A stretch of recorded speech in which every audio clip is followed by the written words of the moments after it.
So how is it that we shape our young people's sense of who they are and the strength they bring to the world? It's the lived experience of their families as well, and their relationship with education that we're contending with. We're putting all the onus on the education system. We're not reflecting back and saying, can we not see that societally we're making this a much more challenging problem? But that's the sort of thing that I'm really passionate, is less about bringing answers and more just reflecting what I listen to.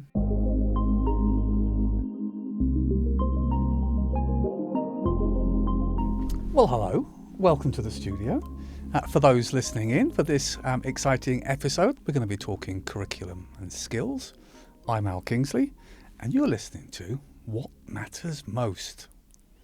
I've got two very familiar guests to join the conversation.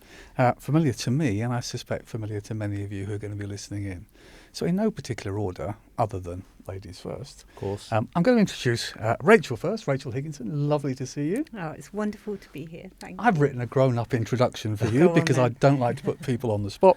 So my grown-up summary, the last time I'll be reading bits, folks, is that Rachel is a curriculum thinker, keynote speaker, an education consultant with quite a lot of years in education. That's a nice way of sharing it.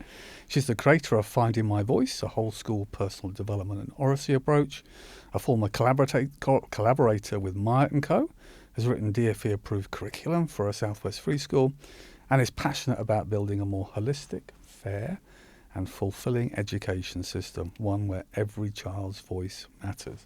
Well, that's lovely. Thank you. Who'd imagine that? I mean, on the end of the day, that's something I think we can all embrace. But it's a Absolutely. pleasure to have you, and I know we're going to have a proper natter for the Great. next hour or so. Thank you. And alongside you, Mr. Baasit Siddiqui. Hello. Good to see you. So Baasit is the founder of Siddiqui Education and a trustee of the EACT Multi-Academy Trust, a former teacher with a decade of classroom experience. He now uses his public profile from Channel 4's Gogglebox. Ah, that's where you've seen him. There you go. One of the grumpy ones on the settee to motivate and inspire young people, particularly those from disadvantaged backgrounds, something you do admirably. His workshop focus on raising aspirations, building confidence, and showing children how the skills they develop in school are used in the real world. Thank you very much. Lovely What words. a perfect pair for today's conversation. Curriculum and skills. And before I even ask any question, there's a bit of tension in the air when it comes to curriculum and skills right now. Oh, yes. This new world of digital and AI and technology amplifying and changing what employers are looking for suddenly makes, in some cases, our curriculum feel a little bit past the point. And what we're really trying to capture from young people is what their skills are. And something perhaps our curriculum isn't best suited at. Or maybe it is. But then we've also got this one-size-fits-all idea that the rules and considerations for 5-year-olds are the same for 15-year-olds. They are not, or frankly, for any two children being the same. So let's dive into a few questions, first of all, and see where we go on our journey. You both arrived at curriculum from very different places. That's fair to say. Rachel from inside the system trying to redesign it. Baasit from outside showing children what it's actually for, focusing more around that journey. What made you both care so much about what and how we actually teach it? What's the passion that really sets you forward? Ladies first. Oh, thank you. Well played. Yeah. More thinking time. What really matters most for me within education for young people is that every young person should have the opportunity to have their individual skills and strengths developed. And I don't always think our education system has got that bit nailed. So when I look at an education system, what I'm really wanting to support the development of is ensuring that we can evolve a strength-based system, one end, and the other end ensure that we are really outward looking to what the world needs and where the world's heading, and so that we are ensuring that when they head out into the world, they can thrive. So sort of two angles, really. Actually, I love that because when I often get wearing my man or two hats from the edu and commercial worlds, I've spent many years sitting on a mayoral combined authorities board, the only non-politician there. Imagine that being a lovely place to sit. But much of the ambition around growth in the region was linked to labour market information, LMI data. Yeah. And so that's what our employers telling us we've got a shortfall in gaps. Yeah.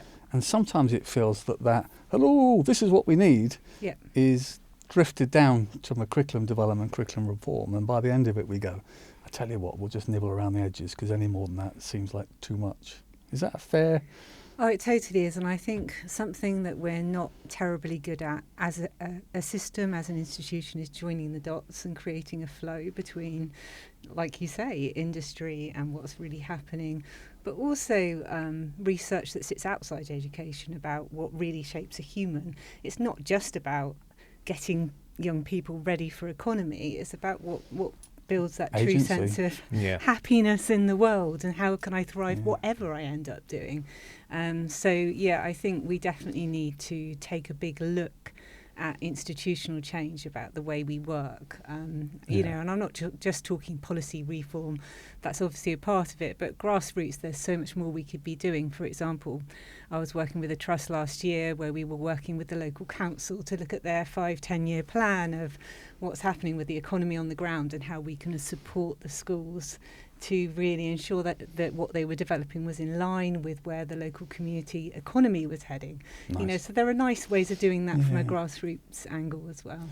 Many years ago, we used to think about curriculum pathways around what the jobs in the region would be. You'd often hear examples of how children in a certain school were trained on subjects because their natural pathway was out the front door of the school and into the big Nissan plant in Sunderland. It was the main employer of the region. We've suddenly got a bit of a change now, which is, well, they can get a job anywhere. It's digital and all the rest of it. But that's not the same equity and accessibility consideration there. Not everybody can. And understanding those nuances, I think, is really important. Yeah, it is. Also, in terms of what makes our region, it's important to actually celebrate the strengths and the businesses and the different values that you have and actually promote that as well. Absolutely. I've given you plenty of time for thinking. I did also throw in that message, agency, in terms of the word that I love and hate. I love it because ultimately it's what we're trying to give our young people. I hate it because anybody outside of education goes, what? Yeah. What does that mean? From your point of view, that why you're in it, but that journey about the curriculum, the skills, the tension of how do we apply it. How does that sit for you? Yeah, and you used the word there that I'm a massive advocate for, and it's going to be needed now more than ever, is that high agency. And to have the skills and confidence to give things a go and then continually reflect on whether or not it's working and then applying it and then knowing that you're going to fail as well and being okay with that. And I work with lots of young people who just won't even try because there's that fear of failure, that fear of nervousness. And that manifests itself in so many different ways. Children as young as primary and as old as college-age students and sometimes older as well. And I've been lucky enough recently to work with a group of fantastic students who are NEET and pre-NEET. And you can see the level of nervousness about giving something a go, and it's about us as educators creating that environment where it's okay to give things a go, to test it, see what happens there. And it's not necessarily a nice to have now, it's a must. We must have it because the world is shifting at such a pace, the way that technology is moving, the way that the jobs market is going to continually move. AI is having a huge shift on that. And we need young people and old people as well to have that agility, that resilience. And that comes from giving things a go and being that lifelong learner. And I think for me, the work that I do is to create that space to combine the digital creativeness, the entrepreneurial skills, and a lot around the human-centered character traits as well, where we create this environment where our kids can really reflect on who they are, how they can apply it within the world of education, but then how does that fit into the world of work as well? And you're absolutely right, when it comes to where we are in the education space and nibbling on the edges in terms of what employers need, I'm a huge advocate for the importance of foundational knowledge, reading, writing, numeracy, all of those things, but we need to feed it into the bigger picture as well. And say that why are we doing this? What's the merit in doing this within the classroom? How is this going to serve me when I leave? And it does, but I don't know how good we are as an industry, the education industry, and helping our kids to understand if I do X in school, if I develop this skill in school, how is it going to apply? How is it going to serve me when I leave education? There's quite a few really interesting points there. I think sometimes there's a degree of defensiveness in anything that's changing our curriculum. We're naturally prescribed in education to look for evidence-informed approaches, which is perfectly reasonable when we're talking about young people's development. And yet when things happen at pace, it's really hard to correlate the two. But one thing I see is that, often when we see the fast pace of technology, it means employers say, you know what, digitally, we can do all these things, we can improve the performance of our processes using this technology. But what we want from young people, new employees, is their communication skills, their critical thinking skills, and so on, the things that you guys are very much advocates of. And because of that, actually most of the really valuable qualifications that young people are using in the workplace now to get a promotion, to get the next pay rise, are those micro-credentials that let you evidence your skills. So if you put those together, it's suddenly like, well, so we're not chasing the most academic young person, we're chasing people with the right breadth of skills, the different way they tackle a problem and think about it, which does somewhat smash the glass ceiling in a nice way. Because I do feel that we often see, even in the very recently, I've seen articles that we shared in TES about we should be, streaming based on maths ability at an earlier age. And what does it say to a young person very early on in life when they're at the start of their academic journey and they're automatically you're in the not so successful bucket? That's not, of course, what it means, and I'm exaggerating for effect. But it does seem that lots of these things we've always done a certain way actually have an impact when we start thinking, but that's not what the workplace is looking for. Somebody who has a very different neurodiverse way of thinking about something probably is going to have far more impact on an organisation that wants to express the most human values in a very digital world. And so we sort of shift our priorities a little bit. Yeah, could I just add to that? I think it's fascinating because I fell into a rabbit hole of social cultural theory earlier this year, and I've just always. Are you out of it yet? I'm kind of not. Okay. I do spend a long time in my rabbit holes, but this has stuck with me because I've been fascinated for a long time, because a lot of what I'm driving for is innovation in our system, and what strikes me is a lot of people who are leaders in the system have always been in the system. And so it's really hard to think differently when it's so ingrained habitually in the way in which you've lived your entire life. And social cultural theory talks about the fact that Berger and Luckman, if you're interested in reading it, we have our realm of experience, and then it builds a realm of expectation. So this experience of school builds how we expect school to be. Now, the problem with that model at the moment particularly is the expectation is so far off what is happening outside with this sort of fourth industrial revolution we find our world in. So the model is particularly flawed at this time in history. And one of the ways in which actually these two theorists talk about change can happen is through dialogue. Here we are today having a conversation, but we have to be pushing our consciousness to understand that we are at a very unusual time. We are. And but as you say, we are evidence informed. So we don't have the evidence yet of what, and we don't know what the future holds. We're trying to bring the evidence together. I think the problem Yes. is trying to let people feel that change doesn't have to be about replacing. It can be about enhancing. Change can be about giving more human time in the classroom, not to replace human time. But there's still learning is uncomfortable. I mean, we often say to our children that the place you remember most things is at that real awkward struggle. Absolutely. And yet as adults, let's learn about how we may or may not find ways to adapt at a better pace our curriculum. And everybody's like, I don't really fancy that uncomfortable struggle, thank you very much. I just would rather, let's just, as I would often say, nibble around the edges. Well, if you've got something that's really rooted in a long time ago, it's not going to help. I'm going to ask about yourselves before we come back to some of these points, because I think they all kind of follow a certain angle in terms of when we think about reform and what we're doing. But I'm going to also just put that umbrella for anyone who's thinking, oh, this sounds a bit scary, too much about curriculum and reform. The fundamental skills you need in this super technical world of AI, I would argue, is literacy and oracy. This isn't about changing the foundations, the really important things. No. It's about building on those bits. So my question was, when I was younger, I used to hear the old two eyes, two ears and one mouth analogy. I've shared it a few times, and to use them in appropriate proportions. When I was young in business and in education, I probably wasn't very good at listening first and thinking first before I shared my opinion. I wanted to impress everybody. But over time, my confidence has shifted to want to kind of osmosis, listen to the room, listen to others' voices, and then how I can add to that conversation. So how has your confidence in yourselves shifted over the years, and how's it changed the way that you work with schools and young people? Ooh, very good question.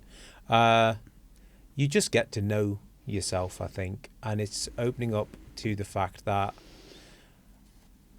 the people that work within education, and I include everyone in that, whether you are working in the classroom, if you're working as a governor, a stakeholder, you're doing it for the most part, for the very, very most part, for the absolute best reasons. In my keynotes, I use this term that anyone who's in service of education is also in the business of hope, in the sense that we're doing work that we firmly believe is of absolute value, of absolute service.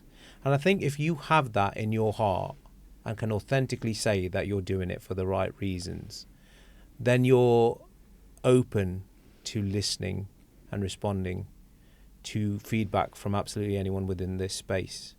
And sometimes it saddens me, because you look out on social media and you look at the edu Twitter world, so to speak, and you see all this derision and pushback and back and forth, and it confuses me, because ultimately we're all doing it for the same reasons. And I think the reason why there is so much pushback and back and forth is because ultimately people care so much. So Al, to what you said earlier, what is it? I've got to get it right, haven't I? 2 ears, 1 mouth. Better not get that the wrong way around. It is important to go into those situations with an element of empathy, to make sure that you're listening, to understanding, and looking at it from that person's perspective. And us as educators, if you've been in the classroom, you absolutely have to be that person. It's about, when you have a child who's exhibiting X behaviour, it's about thinking about not what the behaviour is, but why that behaviour is there. Why are they reaching out like that? And 9 times out of 10 it's a cry for help. And if you go into any setting, any person that you're talking to with that element of empathy, thinking about what's the why behind this, that's always helped me. And I feel very comfortable in being in any conversation where I'm there with that curiosity, wanting to learn, wanting to empathise with what they're saying.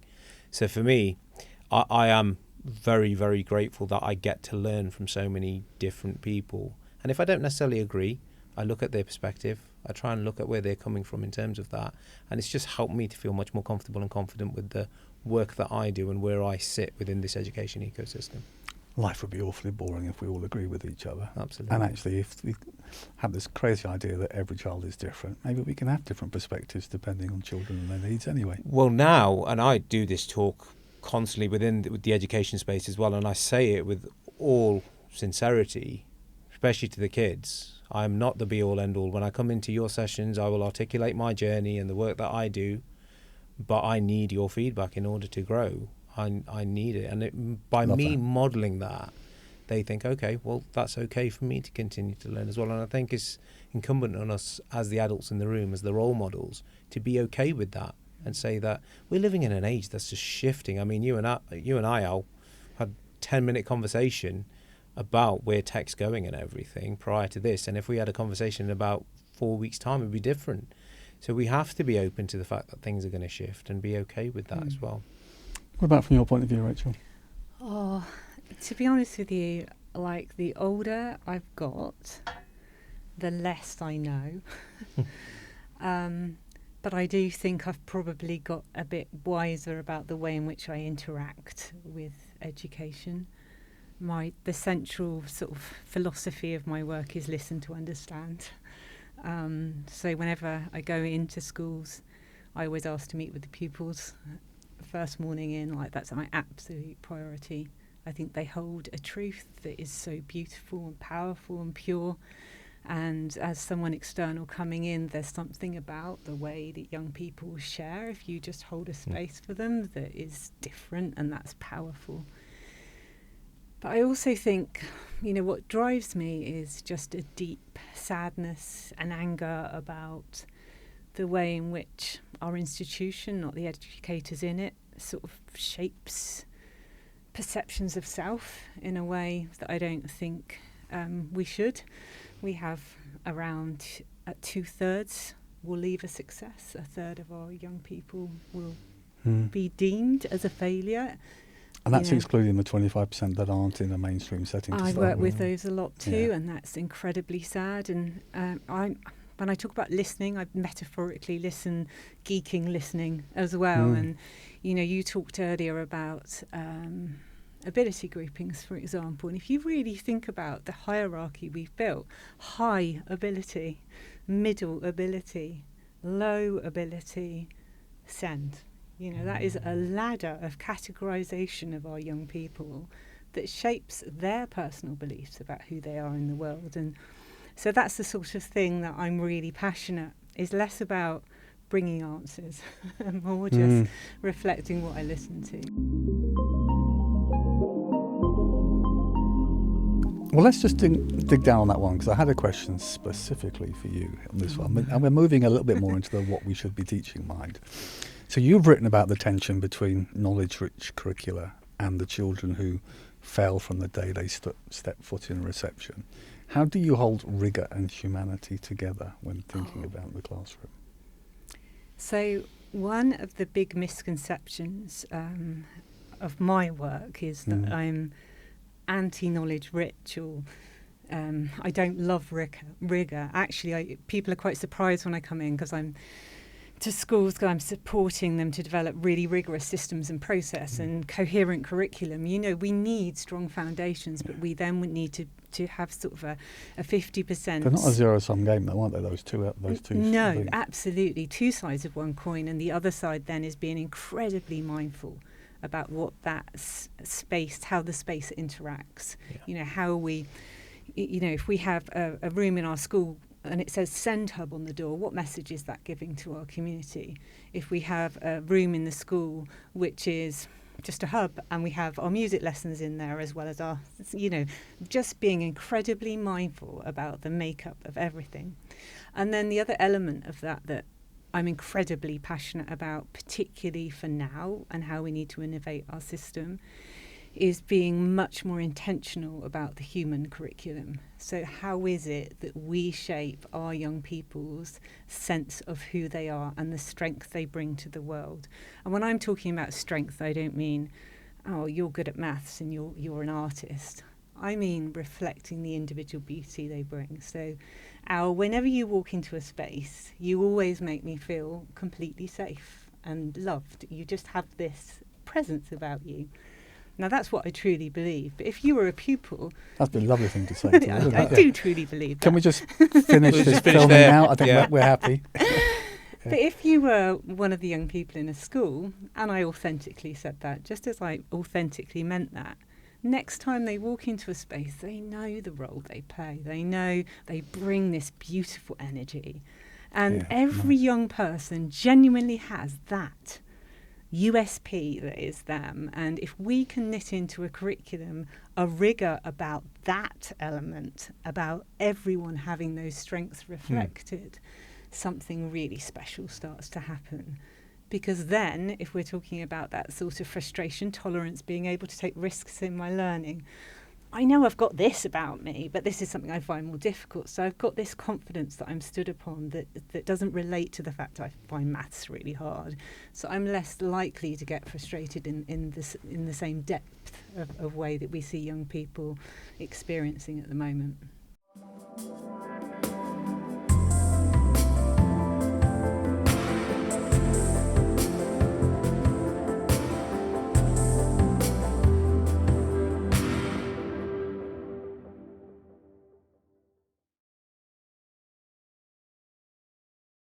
So Baasit, when you walk into a school and you're working with your students, what's the gap you see between what they're being taught and what you think they actually need? For me, it's the human-centred skills. And whether or not it's being taught, it'd be unfair for me to say, because I go in, I do my bits and pieces, and know where I fit into that education ecosystem. But it's really interesting because I'm able and lucky enough to go to lots of different schools, whether it is children in APs, whether it's mainstream. And I'll never forget, there was once where I went to a school to deliver a workshop in an independent setting. And the reason why I was working with a partner, and these kids had won this competition. And one of the prizes, whether or not it's a good prize or not, I'm not too sure.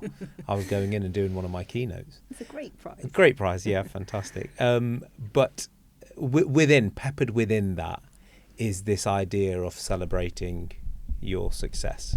So if you're not going to be able to articulate your value and the things that you do well, who's going to do it for you? And never be afraid to do that. And granted, that is hard work. I've met adults that struggle to articulate what they do well. And I don't know, I had my own preconceived ideas of going into this setting where these children are being raised to be a certain way, certain level of confidence. And when I asked the question around kind of confidence and celebrating your win, the winners who should have been standing up loud and proud really didn't. And it really opened my eyes to think that, is this something that's happened on the back of COVID? Is this something that's just starting to get ingrained in our kids? Is it social media? Where is this challenge where these human-centered skills where you should be loud and proud about what we're doing, what makes us who we are? Exactly as you said, that USP of each child, and they're struggling with it as well.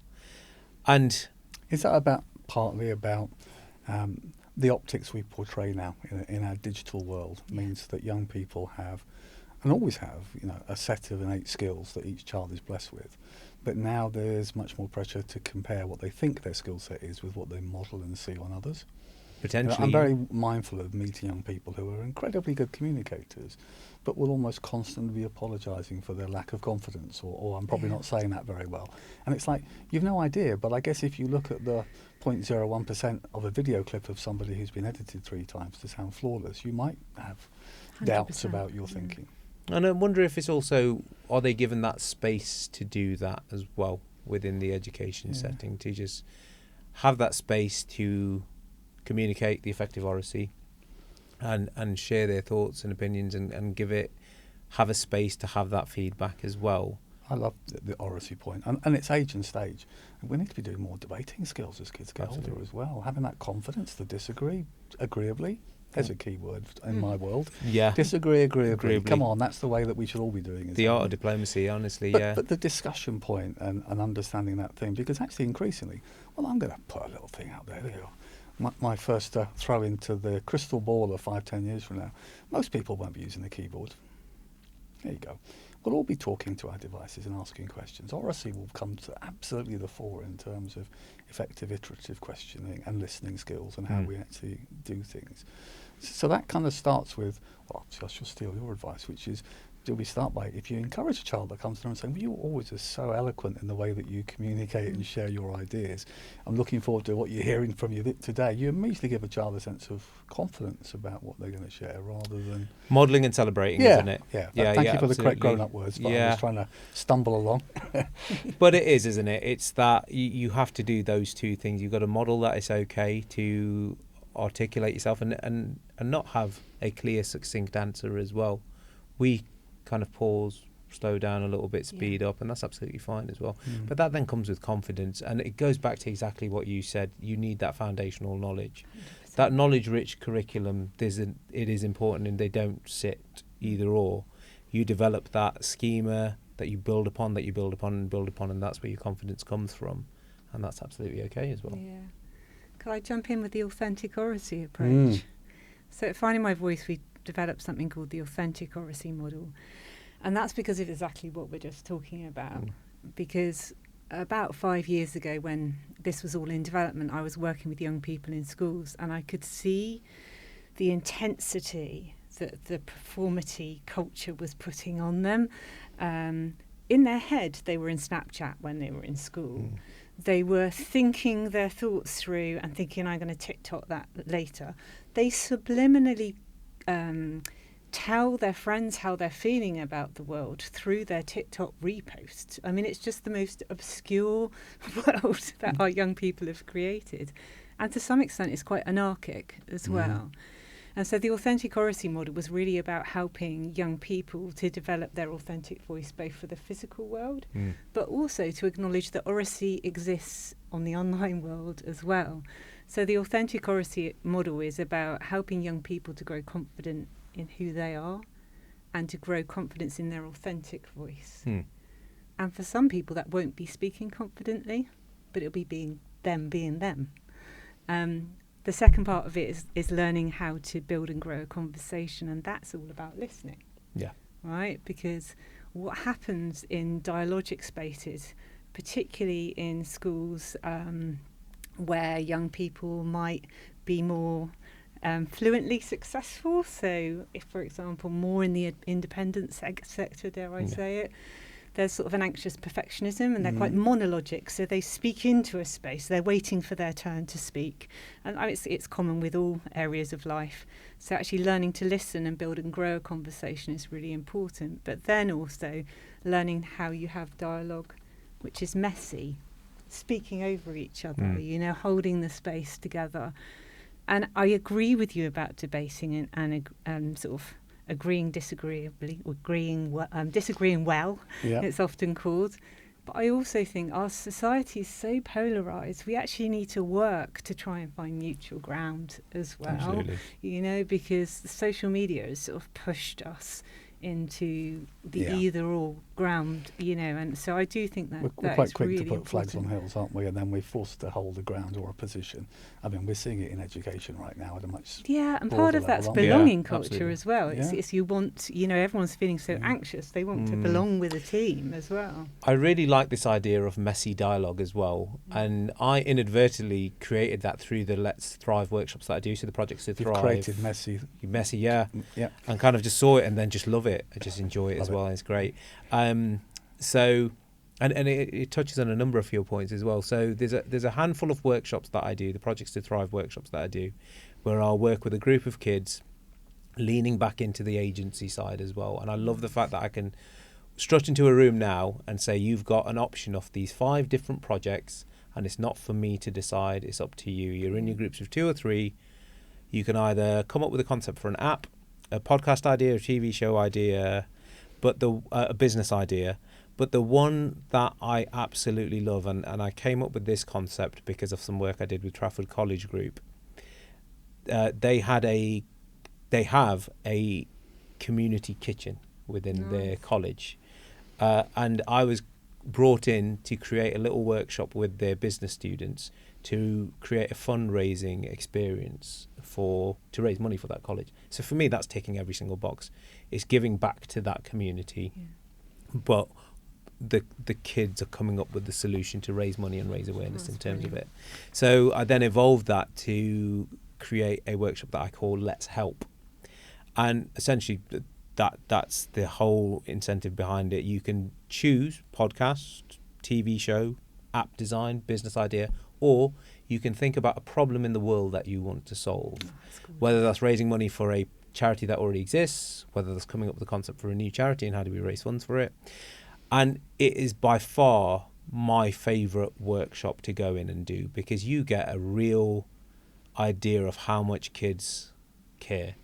So whether it's about the environment, there was one group that created this concept around raising awareness around knife crime, county lines. They're so in tune with the challenges that are out there. But the reason why I think that that's really powerful is because when you flip it on its head and say to the kids, okay, you're the agents of change now. You're the ones who are coming up with a solution for a problem. I used to go into my workshops and say, what do you want to do when you grow up?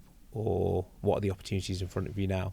Now I go in and ask a question saying, what are the problems that you want to solve? That's beautiful. Yeah, and the what you get from them, and that messiness and that debate and that conversation that they have, because you can tell that they're just approaching it from a position of service and wanting to help other people.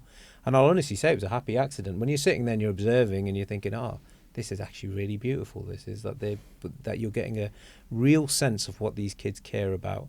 And it shifts year by year by year, because schools are this microcosm of whatever's going on within society, what's happening in their community.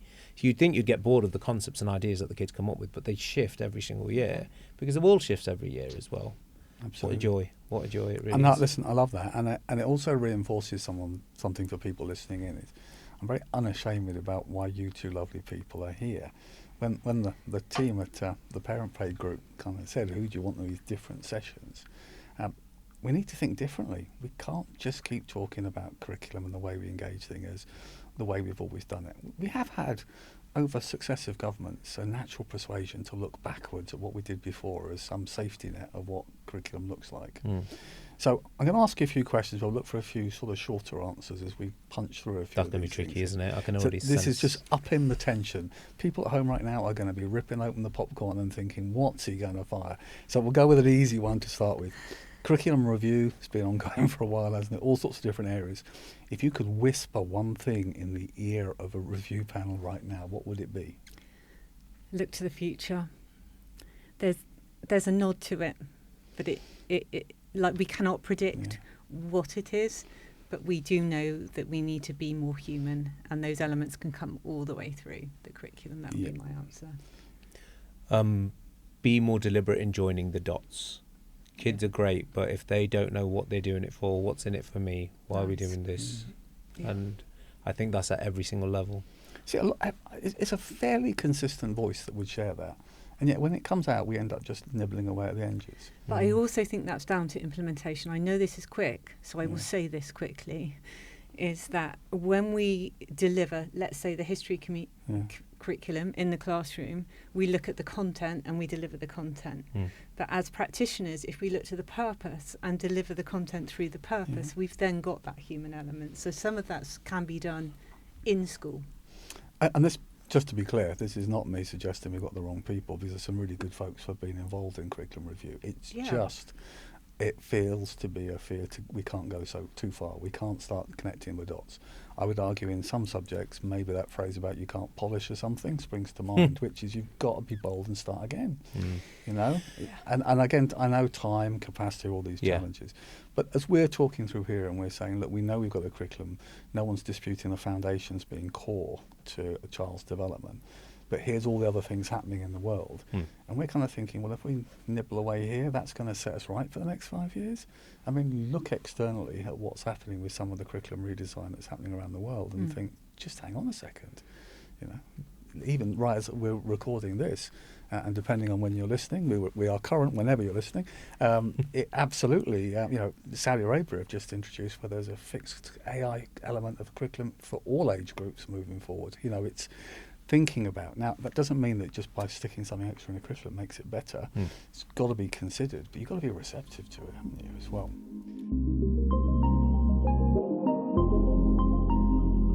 So let's think about some of the bits that I could perhaps ask you in a more broader sense.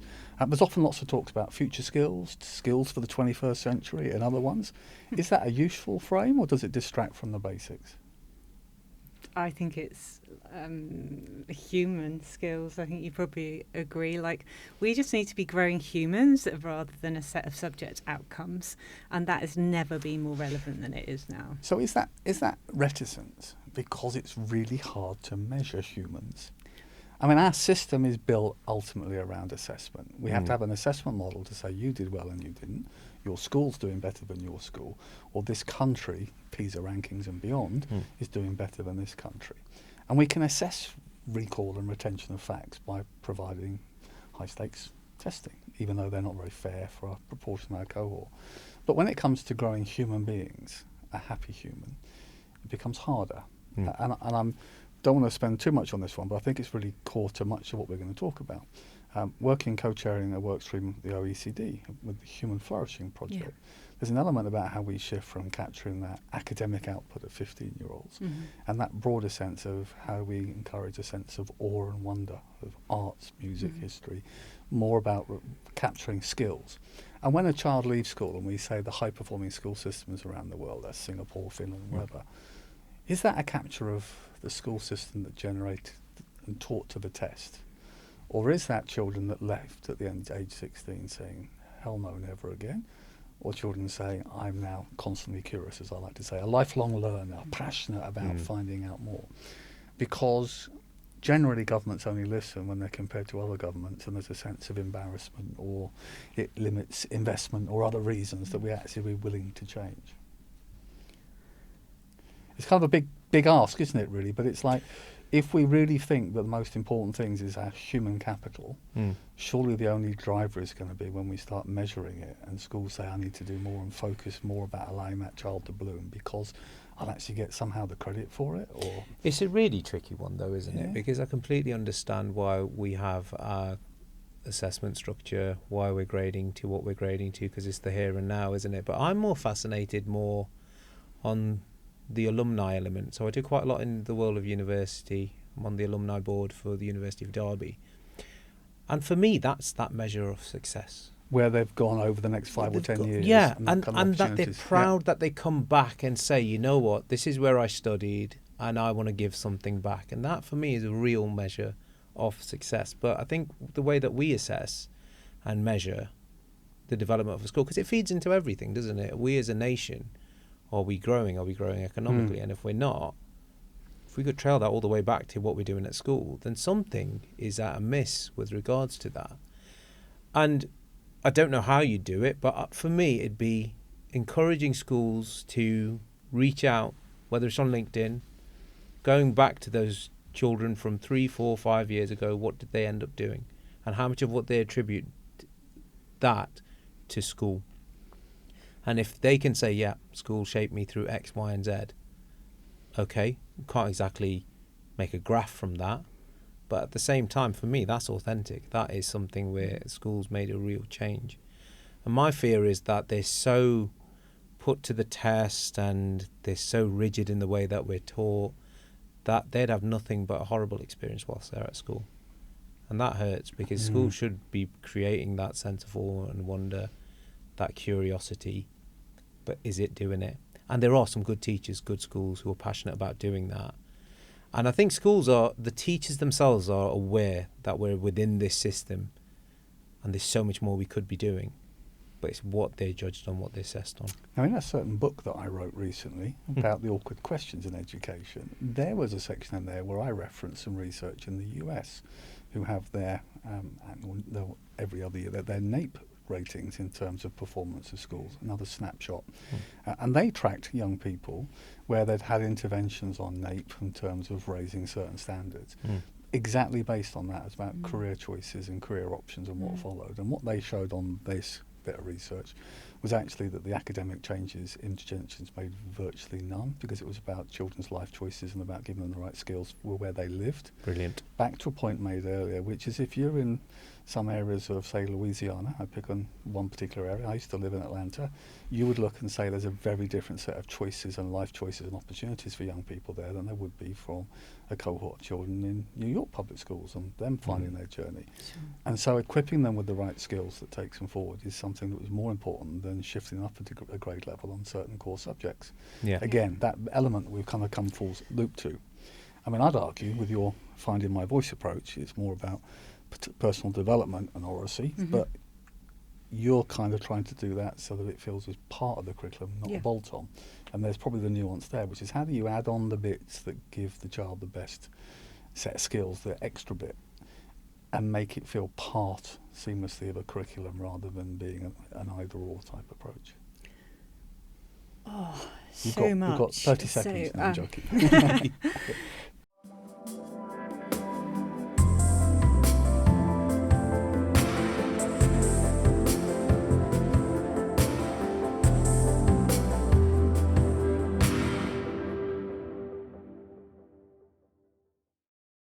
It's really interesting, that piece of research, because actually I remember some conversations I had with policymakers in the UK about 8 years ago who said we could never measure decisively enough the future, the alumni, because we couldn't prove that it was X, Y or Z in school because it's too far ahead. But I think we're a bit tight about what research is in the UK. I think that we need to look to studies like you saw. I think that's really key. Sorry, I went back before I went forward. Going forward now, what was the question? Well, that's a really good way of recapping on Yeah, where we're at. yeah. I'm really interested because the work that you're doing is not about making something that's an extra, but you're kind of linking it into the curriculum, making it feel more part of that journey. What we do in Finding My Voice is the basis of our approach is the self-determination theory. So we've got the 3 elements of self-determination. One is relatedness, which is knowing my value and the value I bring to others. That is, use the word service. I think that it's really like there is something incredibly important, and this is what the original research from DC and Ryan found about self-determination, was that feeling good about myself, the way to feel that most powerfully in an intrinsic way is actually understanding the value I bring to others, rather than something that's just completely self-serving. And so I think reflecting that for our young people is really important. So they could be as simple as that in a structure of personal development, knowing my strengths, knowing my value. And then what they also found out, DC and Ryan, was that people are evolutionary creatures, and in fact, in the way the world's going, there is true potential that we are devolving as humans right now. So continuing this evolution in a really intentional way in education is really important. So they talked about the way in which humans love to grow in competence. But if we think about that, we need to be thinking about competence in what, right? Absolutely. And so that's where the crucial question comes for curriculum review colleagues is, how can we capture, and within Finding My Voice, we think about what is the disciplinary elements of PE. How does that shape humans? Yeah. Having the subject lead look at PE, think, right, we've got teamwork, we've got collaboration, we've got including everybody. How can we make sure that our subject teases out those bits as well as the other content tick boxes that they have to follow? The same for history. History is incredibly important for critical thinking. And, so analysis, what we can do in a very simple way in our schools right now is go back to each subject and think, where is the human power, and translate that into competencies through each subject. It's a lovely way of doing it. And then finally, DC and Ryan talked about autonomy, agency, freedom. Our young people they are not pushed to make decisions on their own. And self-determination is based on that sense of, I know who I am, I'm competent in this, and I am confident to make decisions on my own. We need our young people to have a more challenging curriculum where they are forced to be uncomfortable and do things on their own in a way that grows them. So that's all about taking those things and making them embedded rather than feeling like a Friday afternoon PSHE session, isn't it? Exactly. It's completely something that can be done within any curriculum. That's what we've tried to create, is something that you've got your curriculum here, and now we can make it more human. Love it. Love it. Thank you.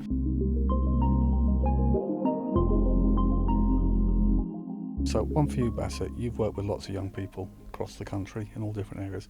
How much does a child's postcode still determine their confidence and aspirations? Yeah, sadly it does, in so many different ways. And that idea of, I mean, we could talk forever about this, but I think where I find it most fascinating, and I have to remind myself and check my privilege, where I've been brought up in a household, and you know me, I won't touch on the Gogglebox side of stuff when I do the work of education, but I reflect on kind of the environment that I'm in when I'm on that show, where I get to sit with my brother, my dad, and we get to just thrash things out, have a laugh and a joke, take the mick out of each other, talk to each other. And I've been brought up in a household where it was okay to share my opinion and my thoughts. Not every child has that, and whether that's got a link to postcode or not, but where you grow up and in the environment you grow up in, I have to remind myself that the things that we normalise or would perceive as normal is abundantly not normal for so many of the kids in underserved communities. So something as simple and banal as sitting down watching TV with your family, having that voice, some kids don't have it. My dad, growing up, it was just a non-starter. It was a conversation to be had about, what do you mean? Of course you're going to university. It was just a given. And at the time I maybe pushed back a little bit, but to grow up in a household where it was education is important. Set those expectations. It's massive. And I have to remind myself with the children that we work with, and where it comes home for me is when I do an open day at the different universities I'm at. I look at the nervousness of the kids going in, and the grandeur of a university building is huge. But then you look a little to the left and look at the parent, and the idea of their child going to this institution where they would never have had any chance of going to is huge. So the reason why I bring this up is because it's not just the experiences that our young people are facing right now, it's the lived experience of their families as well, and their relationship with education that we're contending with. And us as educators have to remind ourselves of that, and know that having that empathy for the parents coming in, what their perceptions of school are going to be as well. And it's almost a constant battle, and it shouldn't be the case. I had a to-do with a teacher of my daughter's the other day. You had a to-do, did you? Oh, a lovely to-do, though. It was the best to-do. She accidentally got a referral. And what she got the referral for, I remember typing the email back saying that, are you sure you've not got the wrong child? She's explained the situation. She's adamant she hasn't done X, Y, and Z. If she's done it, she will feel the full force of our rage. And if she hasn't done it, that's no issue on you. Everyone makes mistakes. And I kind of did it in a jokey tone and said I'd be mad at her, but I'll be slightly impressed that I'm raising a supervillain as well, that she could look me in the eye and say she hasn't done it. The teacher replied, he said, you know what, I'm so sorry I did make a mistake. I got the wrong child. And I said, look, mistakes happen. That's absolutely fine. And then the reason why I bring it up is because my daughter then the next day said, oh, so-and-so called you a legend. And it made me a bit sad because I thought the teacher just made a mistake. This happens. 30 kids, year 7s, kind of new to it. But I've been there. I know what teachers have to deal with. And it's that constant battle between parent and teacher. It's media's perception of what school is and what a teacher is as well.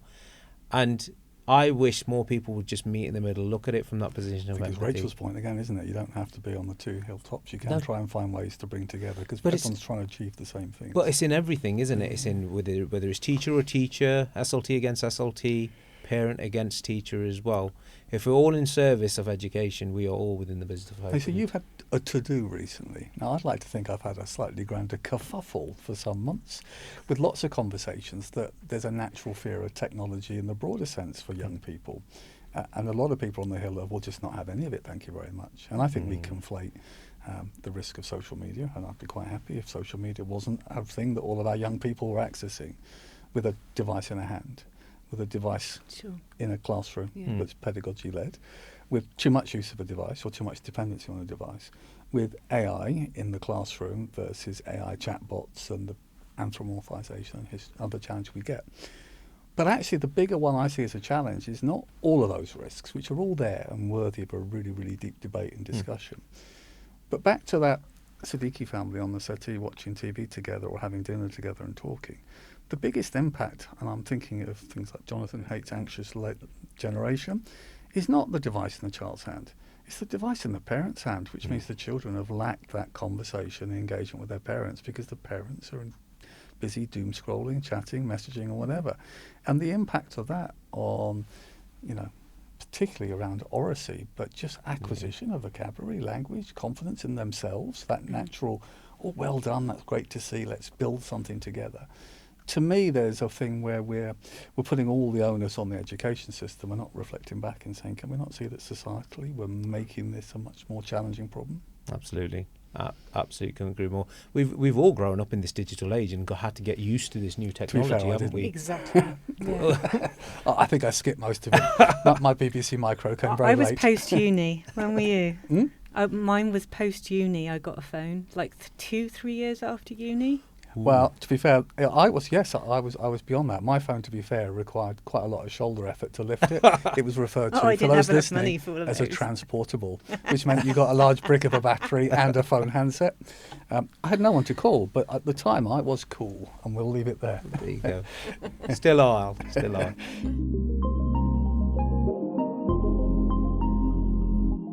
We're moving into home straight. Every now and again I look up and look at the little countdown clock of footage, and I'm mindful we've got loads, but I want to just kind of towards the end with a few bits of kind of wisdom from you both.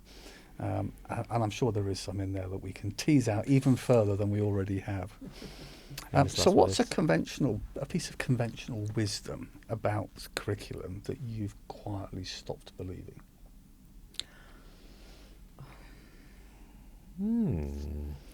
Provocative. Knowledge is power. I think it oversimplifies what education is about. I think it's, to follow on from your previous point, Baasit, about the going to university and raising aspirations for our young people. I'm in a university town, and I know a lot of those graduates now won't even get jobs because the world is changing. So I think for everyone, education needs to be more. Or if knowledge is power, we need to bring the power back. I think sitting in classes in silence, filling our heads with knowledge and ensuring we can recall it is no longer enough. Isn't that the quote I've shared a couple of times now, that education exists in a knowledge-sparse environment, and when knowledge is rich and available, education has to pivot. In other words, when there's no information available, you look to the education system. Suddenly, if everyone's got Encyclopedia Britannica in their earpiece and could give them the answers to content and facts, suddenly we have to pivot more to how do we give the agency the skills to decide what facts are relevant and when to apply them and how to use them. And we've stuck with this idea of let's educate for a knowledge-sparse workplace and life, and that's just no longer the case. Yeah, it's quite Govian. I can't believe I've said that in a podcast. Well, I think many would look and say, and other flavours of politicians exist, yes. That we have naturally felt, how do we adapt, pivot, how do we get security and comfort in our education system? Let's look back to the way we used to do it. Exactly. And that's been a natural trend. I don't think that's unique to the British system. No. Sometimes people talk about, you need to go and see what they're doing in Estonia and it's radical. Well, they had a pretty good, push there, which is they separated from the Soviet Union and wanted to redesign their curriculum. We haven't had that need for a complete redesign of the way that we do teaching and learning. We need to be more sophisticated, much more sophisticated in the way we interact with that knowledge, and much more self-aware. Let's put something really positive from you about the curriculum, because I'm conscious when you want to challenge curriculum, assessment, the new weighting of skills, it's easy to sound like you think there's nothing good about our curriculum, and yet we tend to challenge the bits we think are bad rather than spend time talking about all the good stuff, and there's still lots of good stuff in the curriculum. What are the bits that you see, or you will perhaps share as an element that you find really helpful to build around the extra work that you're doing? You can give me a challenge if you prefer. I think the curriculum is the curriculum, and I know we've had this conversation. I stay within my environment going in to be this kind of amplifier, this additional perspective. So I very rarely think about it at a policy level. That's not my place, it's not my bag. But I would say when it comes to what's happening within the education space, that really does excite me. And I don't think we make enough noise about it, is how we're learning to learn. Never again will our kids have a chance to be in an environment where they're given the skills to actually develop the skills to actually learn. And I know what you're saying, that we could plug an earpiece in and then we got Encyclopedia Britannica.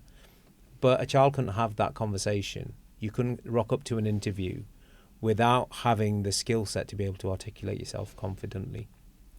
And I think we talk about kind of all of the different effective strategies to help our kids to retain knowledge, to develop the skill to actually revise, so to speak. That struggle. Desirable difficulty, all of those bits and pieces. But there's a huge, huge merit in that, not just for the exams, but in life in general. And I think it goes back to, you raised a really fantastic point earlier, that we're actually devolving. And across every different revolution, humans lose a bit of themselves. So agricultural revolution, if you met a person pre that and the level of physicality to be able to gather all the different bits and pieces that they need to survive, that shifts the second you start planting and farming. I feel like I'm still evolving. Clearly, you're still there. Like you are the exception to the rule. But every big revolution that comes, we lose a bit of our humanity. And the most important thing is that we are aware of that. And if algorithms and tech are here, we have to make a conscious effort to make sure that we're retaining information as well. And I think for me, it always goes back to when I'm having conversations with kids, I go, yeah, that's great, but what's in it for me? Where's the benefit for me? The skills that they're developing in retaining information and revising, so to speak, it's not just a one and done with exams. There's skills that they could take with them for the rest of their life. It's interesting, dear educators. We'd often be talking, if I was coming in doing an inspection, God help you all, about looking at what we're doing in the curriculum and sequencing and thinking about how things flow through, particularly through our primary curriculum. And yet in many ways, what we're talking about is the sequencing of the stuff that we're taught in school, how it feeds into the career pathways, albeit we don't know what those career pathways will look like, given how rapidly it's changing. So we always come back to what are the transferable skills, no matter what, that give people agency. And your point about the knowledge bit of you're not going to have your earpiece when you're in an interview or doing other bits and pieces is really relevant because when we talk about switching to needing more skills, the natural persuasion is to say, did you hear it first? They don't need to learn any facts. Well, you need facts for context, so you still need to learn that as well. It's about finding the balance. It's about stop doing that and stop doing that. I would love, from my Mac covering all different ages and stages, lots of primaries though, for us to just think about capacity in our curriculum, trying to do too many things. Because when it comes to mitigating challenges, I think the best example is it's like a game of whack-a-mole. We're all going to focus on phonics, and we're going to put all of our effort in phonics and get our phonics standards up. And then the next year, we're all going to focus on numeracy or on our writing. We never have time to do in the round. And we kind of hang a lot of hats on one thing will be the panacea to everything, which again, I don't believe works for a full cohort of kids. So, as we come into the closing bit, if a child left school in 2040, having had the curriculum you would dream of or could best imagine, what would they be like as human beings? Ooh.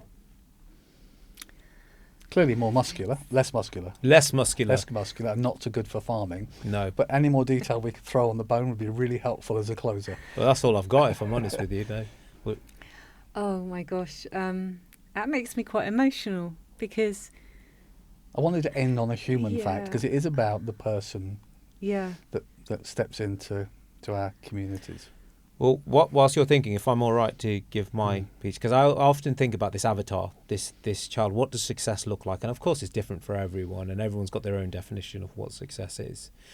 But for me, it has centered around what the work that I do through these 7 C's to thrive, where we are raising children to be curious in the sense of questioning, okay, why is that the case? Why are we doing it that way? But also the what if, the possibility. Is that the one with a nice logo of the teacher? Yep. With the nice shield, yeah. And so curiosity, creativity, collaboration, and we've discussed this one today, compromise, the art of diplomacy, huge. All of that's great, but if you can't articulate it, can't communicate it, communication. The last 2 though, courage is different for everyone. The definition of courage in every child I meet, for one, it might be that I feel courageous enough to talk in front of all of my peers. Another one, it might be that I've got the courage to come into school today and give things a go. But the last one, and I want to sit on this one for a second, is community.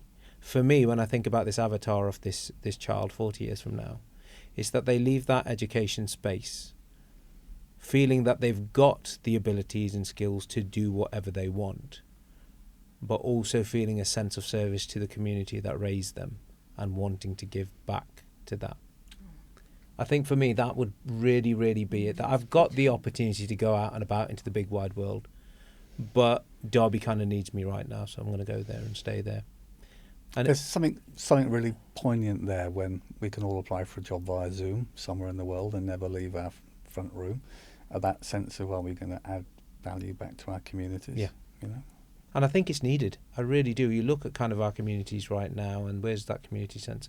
And I'm new to my journey on EACT as a trustee, and I have the absolute privilege of going to lots of different schools within the trust. And I went to one the other day, and what they're doing for their community is absolutely incredible, using CPOMs to really determine what are their emotional challenges, linking it back to ACEs, and then thinking, okay, what is it that our community need? And it goes back to that, not what the behaviour is, but why the behaviour is what it is, not just for the kids, but the adults themselves. And the service that they're providing to the families within that environment, it was breathtaking, the experience that I had. So great work is happening in schools at a grassroots level, and we've just got to celebrate it as much as we can do.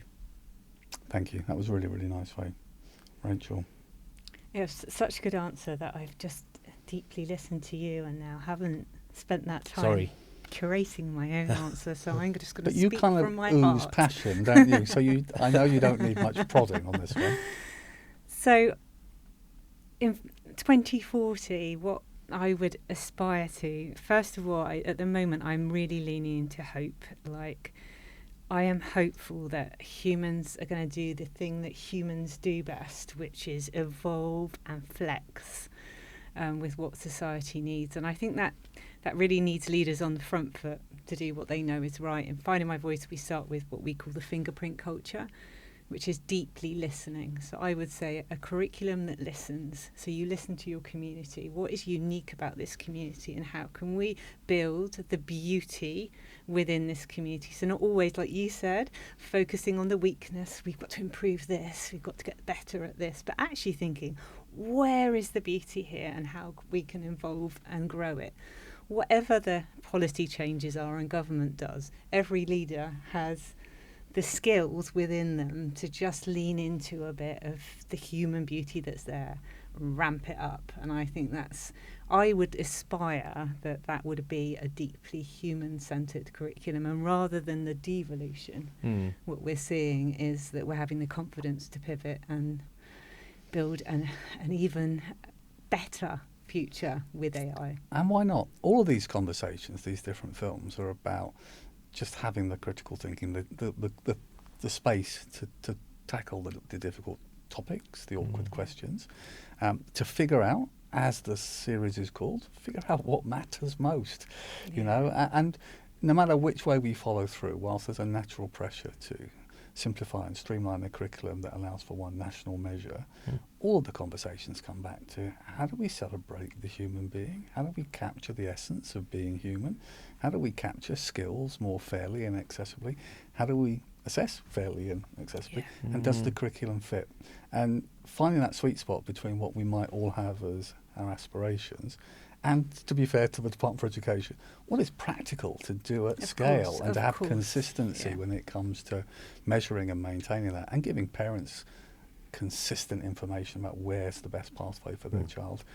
It's an almost impossible task, which is why you just have to keep the conversations going and recognise that it's about, I believe, one of your C's. It's all about compromise. Yeah. And on that happy note, with lots of compromise, and hopefully you're all slightly less full of popcorn at home if you've been listening to this conversation, big thanks to the ParentPay Group once again for facilitating this series of films. It's a real pleasure to meet lots of different folks, and you have topped up my positivity tank today. So Rachel and Baasit, huge thank you, and see you all soon. Thank you. Thank you for having us.